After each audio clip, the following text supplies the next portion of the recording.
Hello everyone, welcome back. आज का lecture rule of law series का पार्ट 2 होने वाला है। इस लेक्चर में हम एवी डाइसी के रूल ऑफ लॉ के कॉन्सेप्ट को समझेंगे और साथ ही साथ modern concept of rule of law क्या है उसके बारे में भी हम आज डीपली समझेंगे। जिन लोगों ने अभी तक रूल ऑफ लॉ का पार्ट 1 नहीं देखा है तो प्लीज आप पहले पार्ट 1 देखिए, जिससे इस लेक्चर को समझने में आपको आसानी होगी और कंटिन्यूएशन बना रहेगा। ये lecture BA, MA, UGC net, PSRI optional, साथ के साथ जीएस पेपर 2 के लिए जो प्रिपरेशन कर रहे हैं उन सब के लिए एक बहुत ही इंपॉर्टेंट लेक्चर होने वाला है। और आज मैं आपके लिए एक बहुत अच्छी खुशखबरी लेके आया हूं।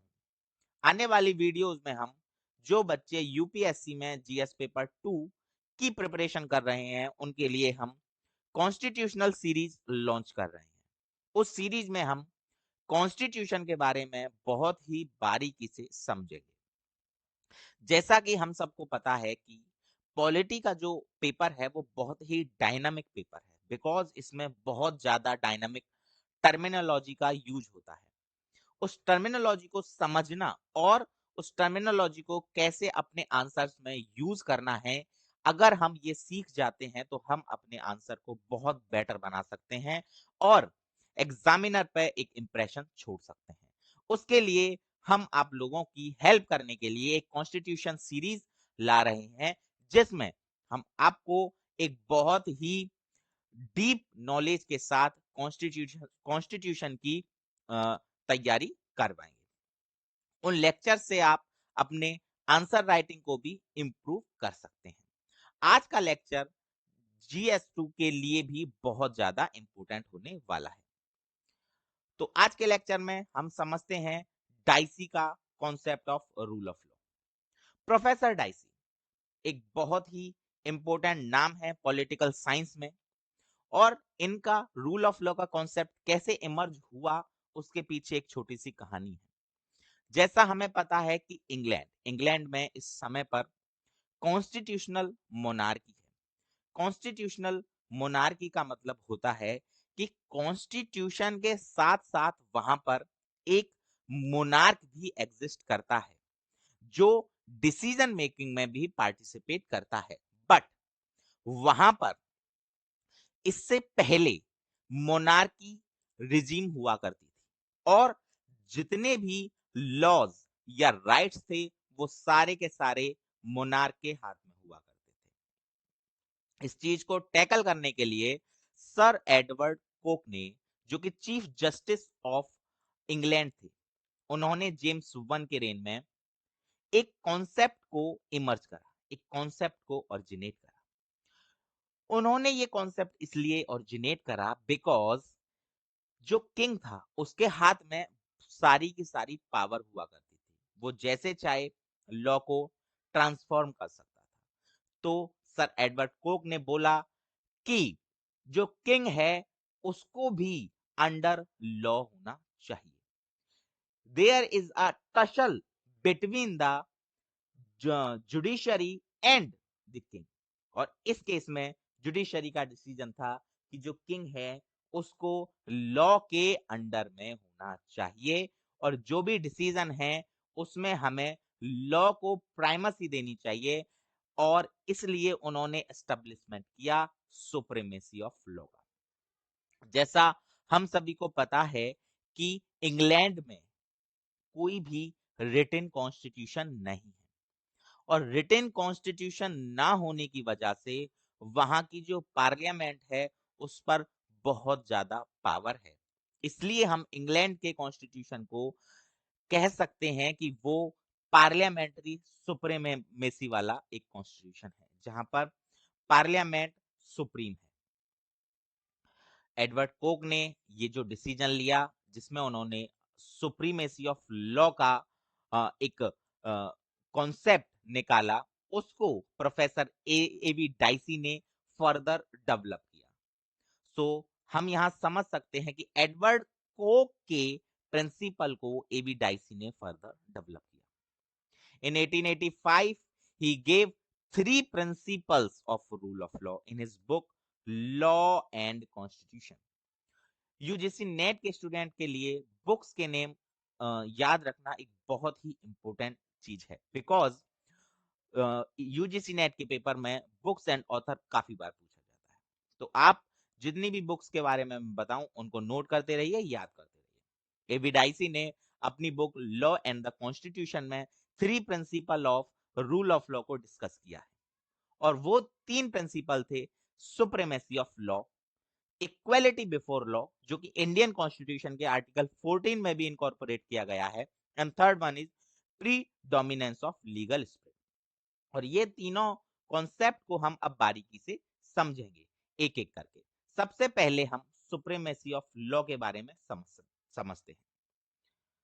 अभी तक आप जो रूल ऑफ लॉ की जानकारी के साथ समझ चुके होंगे कि रूल ऑफ लॉ का मतलब ही सुप्रीमेसी ऑफ लॉ होता है, कि जहां पर लॉ ही सुप्रीम हो। According to the first principle, A.B. Dicey states that rule of law means there should be lacking of arbitrariness. Arbitrariness का मतलब होता है ऐसा नहीं होना चाहिए कि लॉ ही ना हो, and wide discretionary power. In other words, act will be controlled by the law. Discretionary का मतलब होता है कि हम अपनी इच्छा से कोई भी पावर को यूज कर लें। जैसे आप इसका कॉन्टेक्स्ट समझिए, जो इंग्लैंड था वहां पे मोनार्की रिजीम थी। तो मोनार्की रिजीम में एक मोनार्क, एक किंग हुआ करता है, और किंग अपने हिसाब से, अपने डिस्क्रिशन से अपनी पावर को यूज करता है। वो अपने हिसाब से रूल एंड रेगुलेशंस बनाता है और उनको चेंज कर सकता है। इससे जो कॉमन पीपल हैं या जो उस देश में रहने वाले लोग हैं, उनके राइट्स का हनन हो सकता है, उनके राइट्स को खत्म किया जा सकता है। और इसी के लिए एबी डाइसी ने एक रूल दिया, सुप्रीमेसी ऑफ लॉ, जिसमें उन्होंने बोला कि यहाँ पर एक वाइड डिस्क्रिशन पावर होनी चाहिए। वाइड डिस्क्रिशन का मतलब है जिसको पूरा का पूरा जो समाज है, जो सोसाइटी है, वो सपोर्ट करे, और यहाँ पर कोई भी आर्बिटरीनेस ना रहे। एक एक्ट जो भी हो वो कंट्रोल्ड बाय लॉ हो, वो लॉ के देख रेख में किया जाना चाहिए। इसलिए उनका फर्स्ट कॉन्सेप्ट है सुप्रीमेसी ऑफ लॉ, जहां पर लॉ जो है सुप्रीम रहे।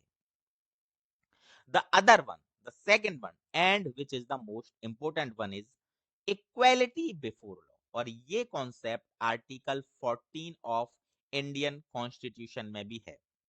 Article 14 of Indian constitution says equality before law and equal protection of laws.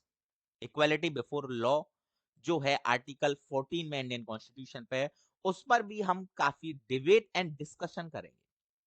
केवल आर्टिकल को समझ लेना ही यूपीएससी के लिए सफिशिएंट नहीं रहेगा। अगर हमें इतना ही केवल पता है कि आर्टिकल 14 का मतलब इक्वालिटी बिफोर लॉ है और इक्वल प्रोटेक्शन ऑफ लॉज है, और इसके बारे में हमने ये समझ लिया कि इक्वालिटी बिफोर लॉ का मतलब क्या है और इक्वल प्रोटेक्शन ऑफ लॉज का मतलब क्या है, तो ये हमारी railway, NTPC, SSC one day examination type की प्रिपरेशन हुई। यूपीएससी का लेवल ही टच नहीं हुआ। यहाँ पर यूपीएससी की डिमांड है कि जो आर्टिकल आपके सामने है उसको आप किस तरीके से सोसाइटी में यूज करेंगे, किस तरीके से आप सोसाइटी में इक्वलिटी को जस्टिफाई करेंगे, कैसे सोसाइटी की जो इनइक्वालिटीज हैं उनको टैकल करेंगे। ये है आपका मेन मकसद। आपको एक एडमिनिस्ट्रेटर बनाया जा रहा है, ना कि कोई जॉब प्रोवाइड करी जा रही है। आपके पास अथॉरिटी है, और जिनके पास अथॉरिटी है उनको लॉ को समझना ही चाहिए, तभी वो एक अच्छा रूल और ऑर्डर एस्टेब्लिश कर सकते हैं। इक्वालिटी बिफोर लॉ, इस वर्ड का मतलब है, एविडाइसी कहना चाहते हैं कि equality before law and equal subjection of all classes, the most important thing, all classes to the ordinary law of the land administered by the ordinary law courts. इस equality before law का मतलब होता है कि हर इंसान, चाहे वो कोई भी क्लास का हो, कोई भी कास्ट का हो, उन सबको सेम लॉ के सामने रखा जाएगा। चाहे हमारे प्रधानमंत्री जी कुछ गलत काम करें, या बहुत ज्यादा जो पैसे वाले लोग हैं वो कुछ गलत काम करें, या एक गरीब व्यक्ति कोई गलत काम करे, इन तीनों के लिए लॉ बराबर होगा। लॉ के सामने हर बंदा सेम है, सबका स्टेटस लॉ के सामने सेम है। The second principle emphasizes everyone, including the government, irrespective of their rank, shall be subject to the same law and courts.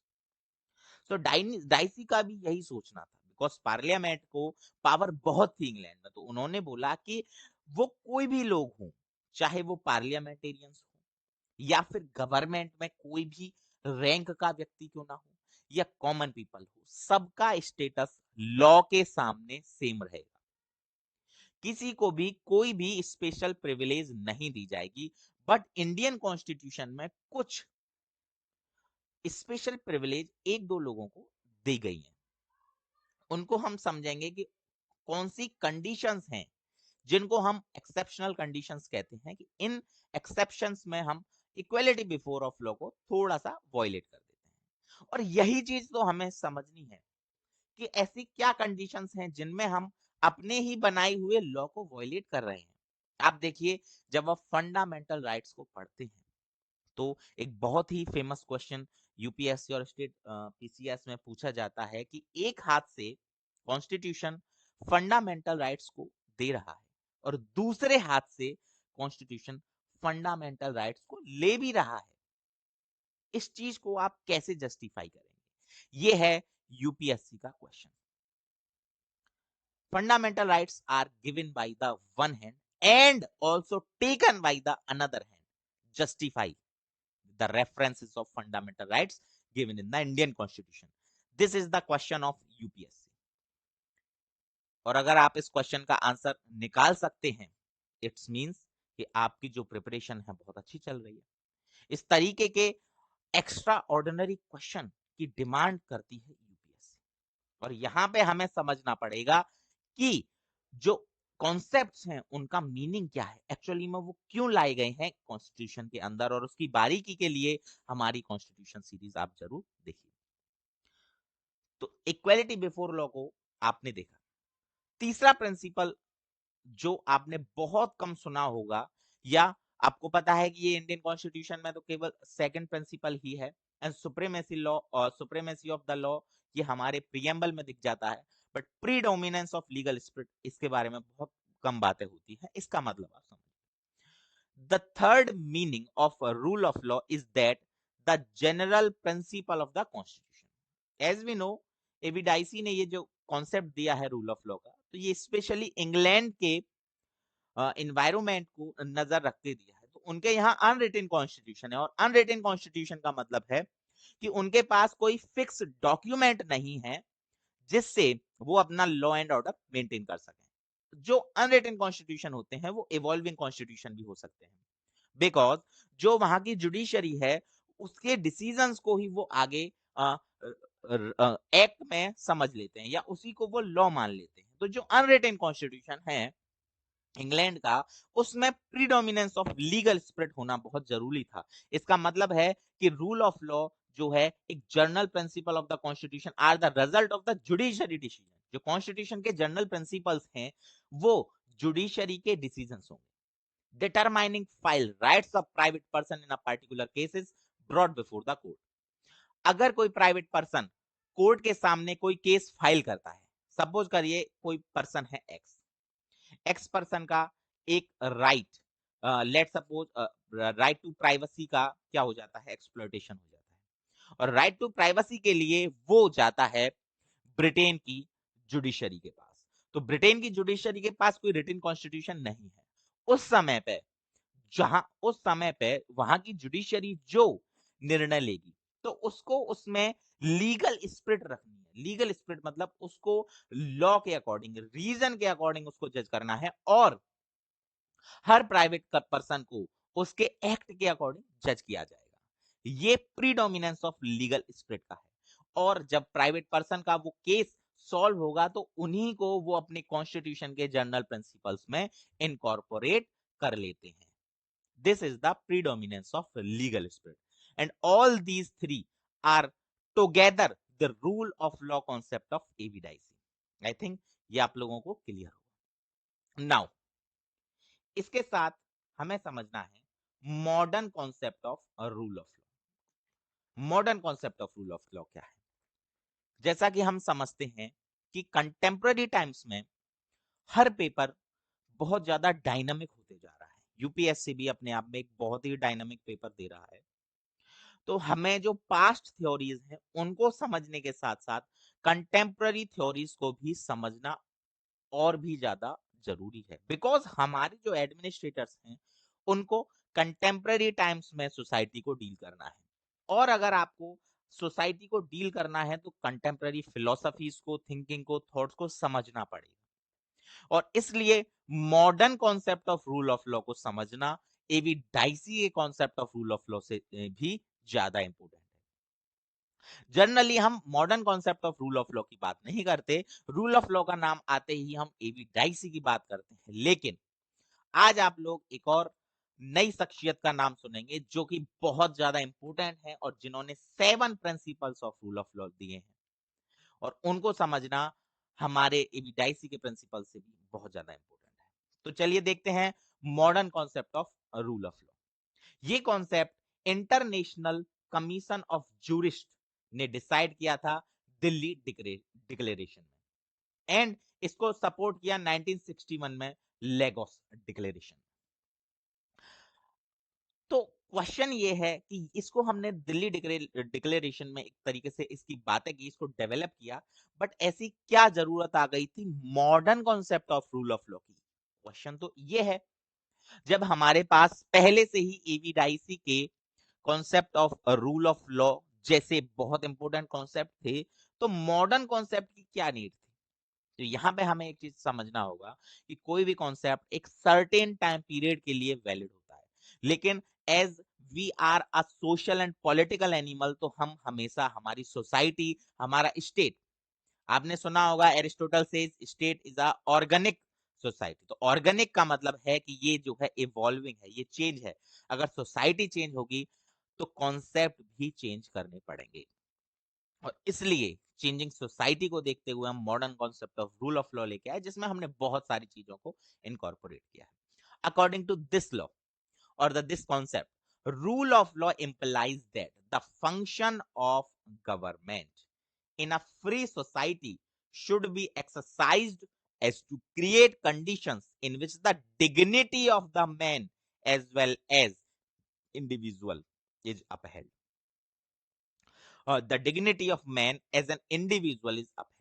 जहां पर dignity of man को बचाया जा सके. याद करिए first lecture of rule of law, मैंने कई बार आपको बोला था कि रूल ऑफ लॉ का मतलब है कि जो ह्यूमन की डिग्निटी है उसको बचाना. तो मैं वहां पे आपको कहीं ना कहीं modern concept of rule of law के बारे में एक हिंट कर रहा था.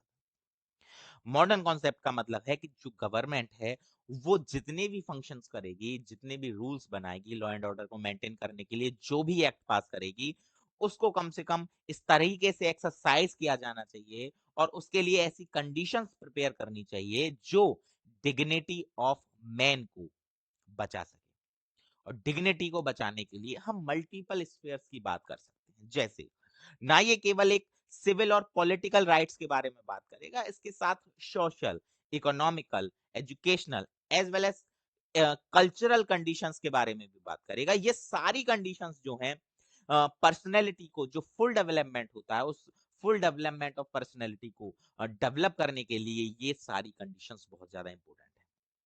लेकिन इन सब के साथ social, political, economical, educational, cultural conditions के साथ modern rule of law support करता है डिग्निटी ऑफ द मैन को. अगर पीएसआईआर ऑप्शनल के स्टूडेंट हैं तो उनके लिए मैं यहाँ बताना चाहूंगा कि डिग्निटी ऑफ अ मैन एक बहुत ही इंपॉर्टेंट कॉन्सेप्ट है जिसको इमैनुअल कैंट ने बताया था. यहाँ पर हम एथिक्स के पेपर की भी अगर बात करेंगे, जीएस 4 के पेपर की, तो वहां पर भी हम समझ पाएंगे कि इमैनुअल कांत को पढ़ना बहुत ज्यादा इंपॉर्टेंट है. वो कहते हैं कि डिग्निटी ऑफ मैन जो है बची रहे. आप यहां समझिए कि कास्टिज्म क्या करता है. क्लास सिस्टम क्या करता है, रेस सिस्टम क्या करता है, ये सारी चीजें कहीं ना कहीं ह्यूमंस की डिग्निटी को चैलेंज करती हैं, एक पर्सन को ऊपर दिखाती हैं, दूसरे को नीचे।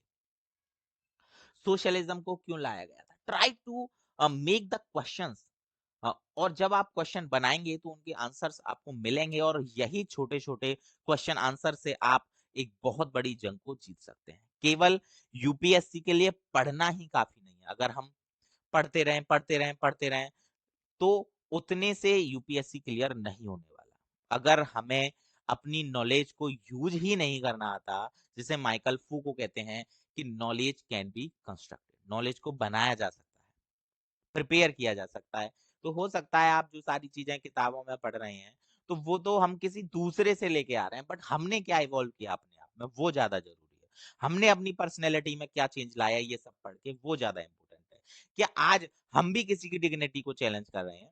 क्या इतना नॉलेज लेके, इतनी सारी पढ़ाई लेके हमारी खून में भी अभी तक कास्टिज्म है? क्या हम अभी भी क्लास और कास्ट जैसी प्रॉब्लम्स को अपने माइंड में बिठा के बैठे हैं? तो अगर ये सारी चीजें हम नहीं सॉल्व करवा रहे अपनी, तो सोसाइटी की कैसे करेंगे? और यही आपके लिए एक चैलेंजिंग पोर्शन है कि अपनी पर्सनैलिटी को पहले सुधारना है।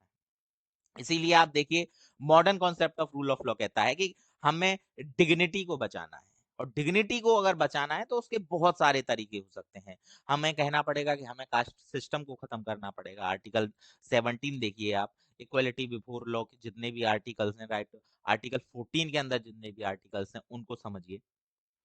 और कहीं ना कहीं आपके रूल ऑफ लॉ जो है डायरेक्टली कनेक्टेड होता है फंडामेंटल राइट्स से, क्योंकि फंडामेंटल राइट्स आपका ओवरऑल डेवलपमेंट करने के लिए, आपकी पर्सनैलिटी का ओवरऑल डेवलपमेंट करने के लिए ही लाए गए थे। अगर आप फंडामेंटल राइट्स के पीछे की कहानी समझेंगे तो राइट्स वो भी फंडामेंटल, फंडामेंटल मतलब जो पर्सनैलिटी को डेवलप कर सकें, उनको बहुत ज्यादा इवॉल्व कर सके आपके अंदर, चाहे वो पॉलिटिकल हो, सोशल हो, इकोनॉमिकल हो, एजुकेशनल हो, कल्चरल हो, या किसी भी स्पेयर ऑफ लाइफ हो, वहां पर आपकी जो डिग्निटी है वो मेंटेन रहे। The modern concept of rule of law is to make government so effective that it can protect individual liberty. यहां पर आप समझ सकते हैं कि कहीं ना कहीं रूल ऑफ लॉ जैसे कॉन्सेप्ट को हमने पॉजिटिव लिबर्टी के कॉन्सेप्ट से टच किया है। पॉजिटिव लिबर्टी के बारे में आपको मैं बताता हूं कि पॉजिटिव लिबर्टी को दो टाइप्स में डिवाइड किया जा सकता है। लिबर्टी एज अ कॉन्सेप्ट, अगर आपने हमारे चैनल पे अभी वीडियो नहीं देखी है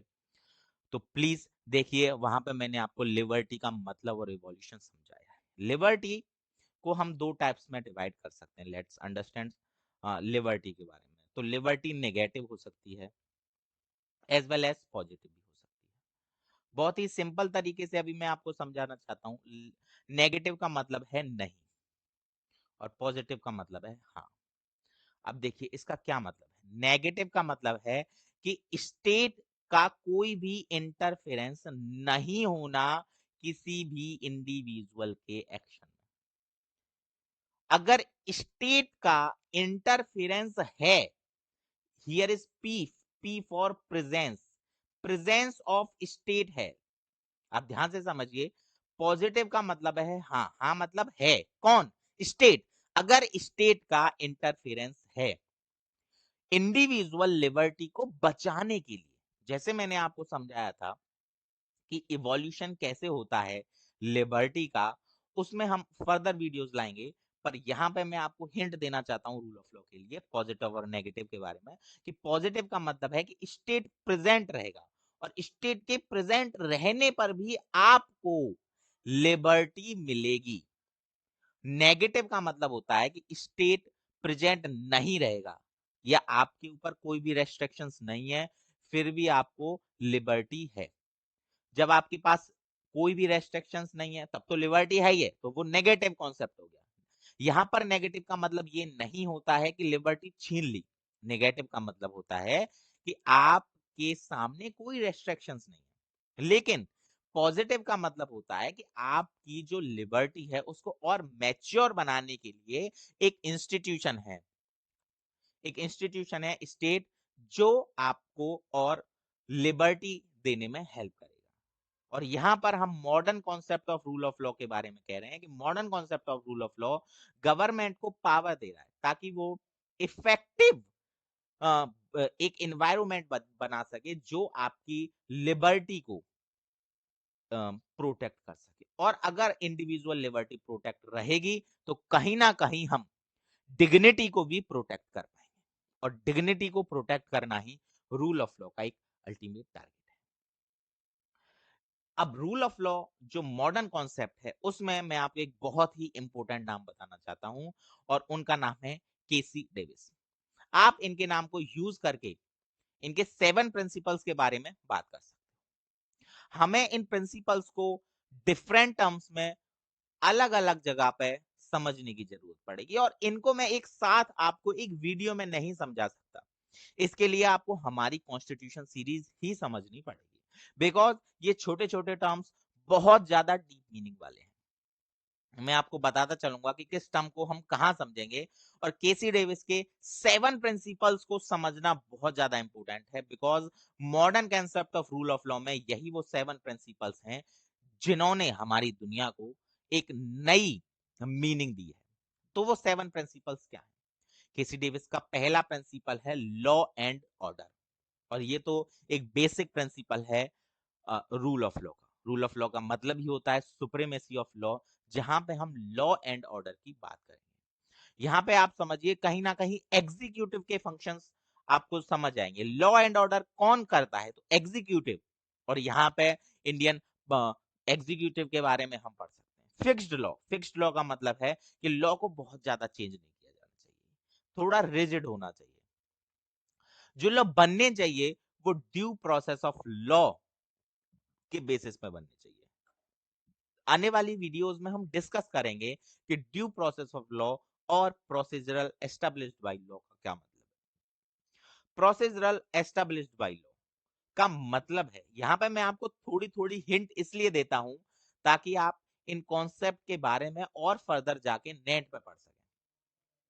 प्रोसीजरल एस्टेब्लिश्ड बाय लॉ का मतलब है कि एक प्रोसीजर होना चाहिए किसी लॉ को बनाने के लिए, और हर लॉ को बनाने के लिए अगर करेक्ट प्रोसीजर फॉलो किया जाएगा तो जो लॉ है वो भी करेक्ट बनेगा। जैसे इंडियन कॉन्स्टिट्यूशन में प्रोसीजरल एस्टेब्लिश्ड बाय लॉ हमने इनकॉर्पोरेट किया, लेकिन due process of law incorporate नहीं है। लेकिन ड्यू प्रोसेस ऑफ लॉ का मतलब है कि अगर लॉ ही गलत है तो क्या करेंगे?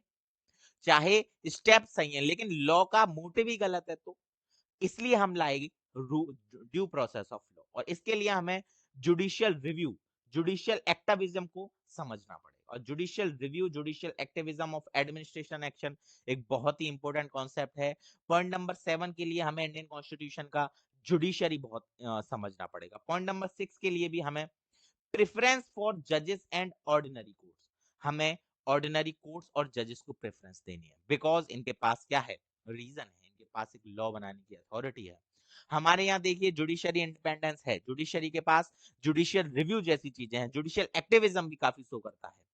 इन पॉइंट्स को समझने के लिए हमें जुडिशरी को डीप में समझना पड़ेगा। Elimination of discretionary power, but Indian constitution में प्रेसिडेंट के पास कुछ डिस्क्रिशनरी पावर है, और रूल ऑफ लॉ कह रहा है कि एलिमिनेशन ऑफ डिस्क्रिशनरी पावर। इसका मतलब क्या है कि जो हमारे अथॉरिटेरियंस हैं उनके पास इतनी ज्यादा डिस्क्रिशन भी नहीं दी जाए कि वो कुछ भी लॉ बना सके, इसलिए हमने डिस्क्रिशनरी पावर को एलिमिनेट किया है।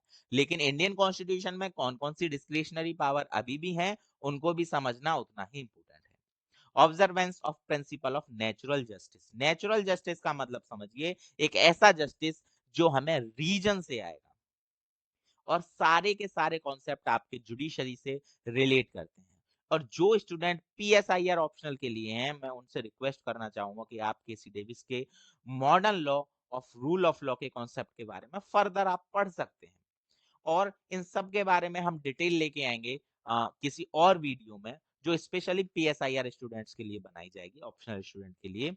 ये 7 पॉइंट्स आपको जीएस पेपर 2 में बड़े हेल्प करेंगे। जीएस पेपर 2 के जो स्टूडेंट्स हैं वो इन पॉइंट्स को नोट करके अपने आंसर्स में यूज कर सकते हैं, जब भी हम कहीं सुप्रीमेसी ऑफ लॉ की बात करेंगे, जब भी हम कहीं रूल ऑफ लॉ की बात करेंगे, जुडिशियल एक्टिविज्म की बात करेंगे, जुडिशियल रिव्यू की बात करेंगे, जुडिशरी के जजेस में हम सुप्रीम कोर्ट के जज की बात करेंगे तो वहां हम नेचुरल जस्टिस की बात कर सकते हैं, ड्यू प्रोसेस ऑफ लॉ की बात कर सकते हैं। इन केस हम लॉ पर किसी भी कॉन्सेप्ट पे अगर बात करेंगे तो केसी डेविस के 7 प्रिंसिपल्स की हम बात कर सकते हैं। आने वाली वीडियोस में हम अपने रूल ऑफ लॉ के पार्ट 3 पे डिस्कस करेंगे, जिसमें मैं आपको rule of law in Indian constitution, ये हमने एक रूल ऑफ लॉ की फिलोसफिकल बेसिस को समझा। लेकिन आने वाली वीडियोस में हम रूल ऑफ लॉ जो इंडियन कॉन्स्टिट्यूशन में इनकॉर्पोरेट किया गया है, रूल ऑफ लॉ में कौन कौन से आर्टिकल रिलेट करते हैं, आर्टिकल 32 क्या है, आर्टिकल 226 क्या है, इसके बारे में हम डिस्कस करेंगे और कुछ इंपोर्टेंट केस लॉ देखेंगे। जैसा कि मैंने अभी आपको समझाया था कि हमें ग्राउंड पर रहना है, हमें जनता को समझना है, हमें सोसाइटी को समझना है, वो कौन कौन सी प्रॉब्लम्स आ रही हैं, तो उनके लिए हमें कुछ इंपॉर्टेंट केस को जो जुडिशरी में जा रहे हैं, जो मॉडर्न टाइम्स में लोग सपोर्ट कर रहे हैं कॉन्स्टिट्यूशन के, उसको केसेस को हमें समझना पड़ेगा। इसलिए हम रूल ऑफ लॉ के कुछ इंपॉर्टेंट केसेस को भी समझेंगे, जिनको आप अपनी आंसर राइटिंग में इनकॉर्पोरेट कर सकते हो। अगर आपको हमारा एफर्ट अच्छा लगता है तो प्लीज हमारे चैनल को सब्सक्राइब करिए, बेल आइकन को दबा दीजिए, ताकि आपको हमारी तरफ से आने वाली हर वीडियो का नोटिफिकेशन मिलता रहे। चैनल पर कमेंट करिए, आपकी क्वेरीज अगर कोई भी है तो आप हमें कमेंट के थ्रू बता सकते हैं। हमारी वीडियोस को लाइक करिए, शेयर करिए। ये चैनल स्पेशली उन स्टूडेंट्स के लिए है जो स्ट्रगल कर रहे हैं यूपीएससी जैसे फील्ड में या सिविल सर्विसेज जैसे फील्ड में, और उनको एक राइट स्ट्रेटजी नहीं मिल पा रही है। तो पॉलिटिकल साइंस के लिए वन सॉल्यूशन है, ये one solution for political science है। चाहे आप यूपीएससी के लिए कोई भी स्टेट पीसीएस की तैयारी कर रहे हो, किसी भी, इसके साथ हम आपके लिए फर्दर कोशिश करेंगे मॉडर्न हिस्ट्री जैसी टॉपिक में वीडियोस लाने की, इकोनॉमिक्स पे। लेकिन अभी हमारा मेन फोकस रहेगा पॉलिटिकल साइंस पे। पॉलिटिकल साइंस के साथ हम मॉडर्न हिस्ट्री को डील करेंगे, और पॉलिटिकल साइंस को और बेहतर आपको समझाने के लिए छोटे छोटे कॉन्सेप्ट भी हम लाते रहेंगे। अगर आपको हमारा चैनल अच्छा लगता है तो प्लीज सब्सक्राइब करें, लाइक करें। Thank you so much.